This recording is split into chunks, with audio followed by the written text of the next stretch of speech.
Copyright disclaimer under Section 107 of the Copyright Act 1976. Allowance is made for fair use for purposes such as criticism, comment, news reporting, scholarship, and research. Fair use is a use permitted by copyright statute that might otherwise be infringing. Non-profit, educational, or personal use tips the balance in favor of fair use. লাইভে আসতে চাইনি আবার, but আসতে হলো আবার লাইভে কিছু কথা বলতে। তো কালকে লাইভে এসেছিলাম, কালকে লাইভে এসে কিছু কথা বলেছিলাম, তো আজকেও আবার আসতে হলো। প্রথম বিষয়টা হচ্ছে, প্রথম এটা নিয়েই কথা বলি যে আমি আজ কারোর সম্পর্কে কোনো কথা বলবো না, কারোর সম্পর্কে বলবো না। আমি আমার কথা বলবো আজকে, আমার কথা। যে কালকের লাইভ দেখে অনেকেই বলছো, অনেকে ভিডিও নামিয়েছে, বলেছে যে হাতে নেল পালিশ কেন পরেছি, এটা নিয়ে অনেক কিছু বলেছে। তো আমি যে দিদিটার বাড়িতে গেছিলাম না, তো ওই দিদিটাকে তো দেখেছো আমার পাশে, একটু শৌখিন টাইপের। তো উনি না আমার অবস্থা দেখে উনি আমাকে পড়িয়ে দিয়েছিল যে কেমন হয়ে গেছো তুমি। আর বাড়িতে যখন থাকি না, এখন আমি বাড়িতে আছি, বাড়িতে যখন আমি থাকি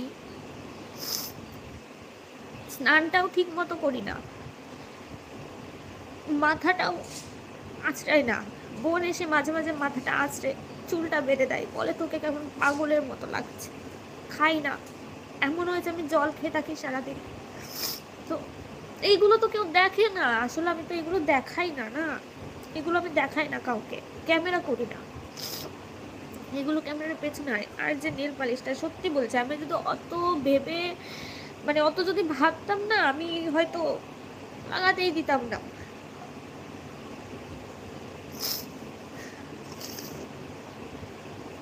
কালকে কাঁদিনি,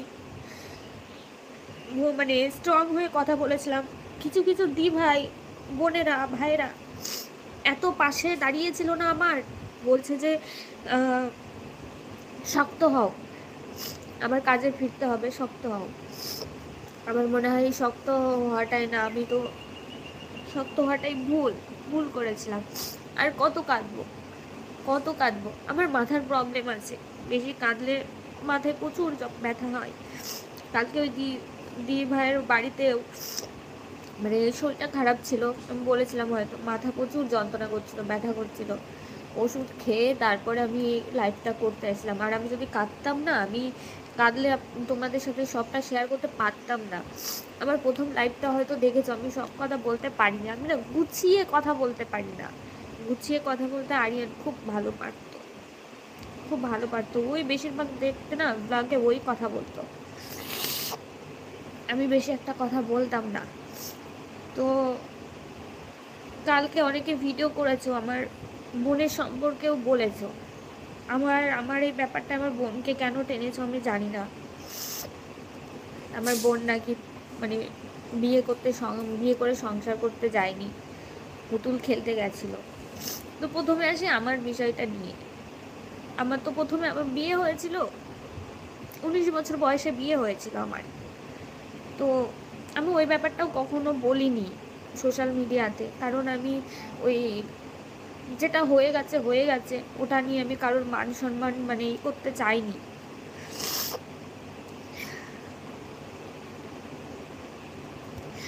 তো আমার যখন 19 বছরে বিয়ে হয়, দেখাশোনা করেই বিয়ে হয়েছিল। আমার বিয়ে হয়েছিল হবিবপুর পানপাড়াতে। ওখানে আমি এক সেকেন্ড,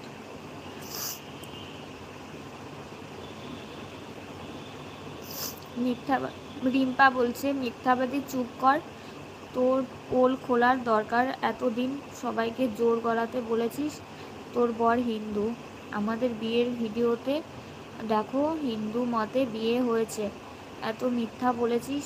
আরে একটা হিন্দু মুসলিম বিয়ে হতেই পারে ভালোবেসে। আমাকে বলছো না কাকে বলছো বুঝতে পারলাম না। আমি একটা একটা করে কমেন্ট দেবো, এত কমেন্ট আসে না, পড়তে পারি না। তুমি কি পাগল না খ্যাপা? যেটা বলবে, যেটা বলবে, এখন তো পাগলই হয়ে গেছে।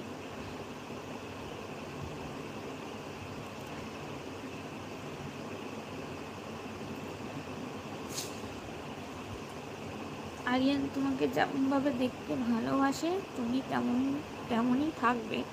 হ্যাঁ, চুলগুলো বড় করতে বলতো, দেখো আমি তো অথচ আমার বেশিরভাগ ভিডিওতে দেখবে চুল ছোট ছোট, তো চুলগুলো বড় করেছি।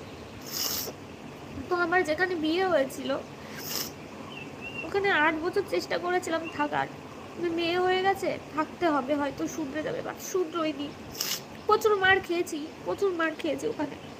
এমন হচ্ছে রাত্রিবেলাও এসে মানে কোনো কাজ করতো না, নেশা করে বেড়াতো। বাড়িতে সব কাজ করেছি। মিস্ত্রি ছিল আগের হাজব্যান্ডের শ্বশুর, 6টা করে মিস্ত্রি থাকতো, তাদের রান্না বাড়া সব করেছি। আমি প্রেগনেন্ট অবস্থায়ও মার খেয়েছি, 9 মাসেও, যখন আমার 9 মাস ছিল তখন আমি মার খেয়েছি। মেয়ে আছে তো এইগুলো না আমি কখনো কাউকে বলতে চাইনি, এগুলো সবই জানতো আরিয়ান, সবই জানতো।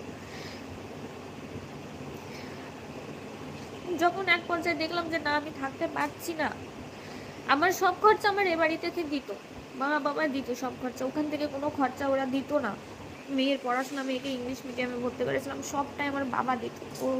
ওর মানে প্রথম হাজব্যান্ড তো কোনো কাজই করতো না, টাকা দেবে কি করে, তো এখান থেকে যেত। তো আমি বললাম সব টাকা ওখান থেকে আসছে, তারপরে আমার সাথে এরকম টর্চার হচ্ছে, তাহলে আমি এখানে থাকবো কেন? তারপরেও আমি না থেকেছি, 8 বছর থেকেছি, চেষ্টা করেছি যে না ঠিক হবে। যখন দেখলাম না আর হচ্ছে না, তখন মেয়েকে নিয়ে আমি এখানে চলে আসি। মেয়েকে নিয়ে এখানে আসার পরে ওই টুকটাক কাজ করতাম বাড়িতে থেকেই। 2 বছর ছিলাম এখানে।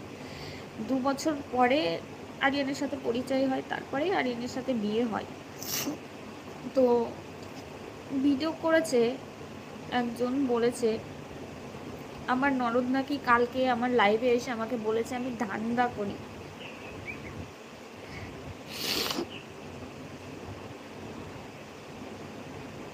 আরিয়ান যদি থাকতো তাহলে মনে হয় এই কথাগুলো আমার শুনতে হতো না। বলছে, উনি বলেছে আমি বডি পাঠাইনি, আমি গোয়া গেছি ঘুরতে, বাংলাদেশ গেছি ঘুরতে, আমি বডি পাঠাইনি। একটা বডি পাঠাতে না ওই 20-30 হাজার টাকা হয় না, তার থেকে বেশি লাগে।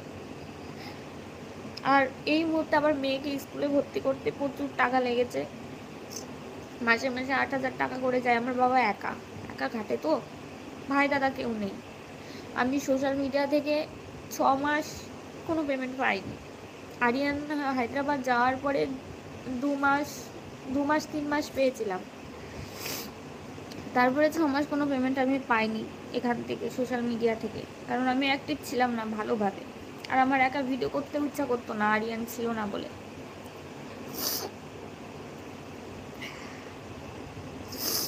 তো আমি যদি সেরকম হতাম না, তাহলে টাকায় মনে হয় ভরে যেত।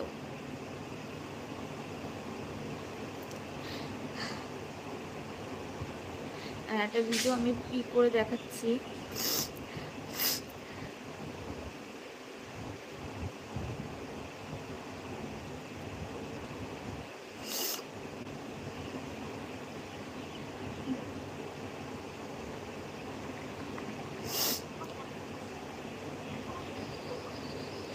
আর হ্যাঁ, সবাই অনেকে বলছে যে কি আমি আমার লাভ স্টোরিতে বলেছিলাম যে আরিয়ান জিন্স পছন্দ করতো না পছন্দ, কিন্তু পরে এসে দেখেছে আমাদের এখানে তো সবাই পরে, তখন পছন্দ করতো।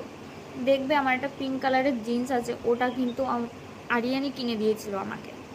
যত শর্ট ড্রেস আমি পরেছি সব কিন্তু আরিয়ানই কিনে দেয় অনলাইন থেকে। ও মানে স্টার্টিং পছন্দ করতো না, হ্যাঁ করতো না।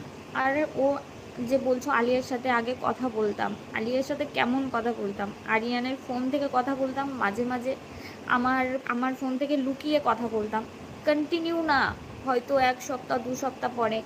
আর যখন আরিয়ান হায়দ্রাবাদে ছিল 9 মাস, তখন আলিয়ার সাথে আমার কোনো কথাই হয়নি, 9 মাস কোনো কথা হয়নি আলিয়ার সাথে। আলিয়াও কখনো আমাকে ফোন করেনি, ওর ভাই যখন ওখানে ছিল। আরিয়ানের সাথে কথা হতো কিনা, খুব হতো কিনা সেটাও আমি বলবো না।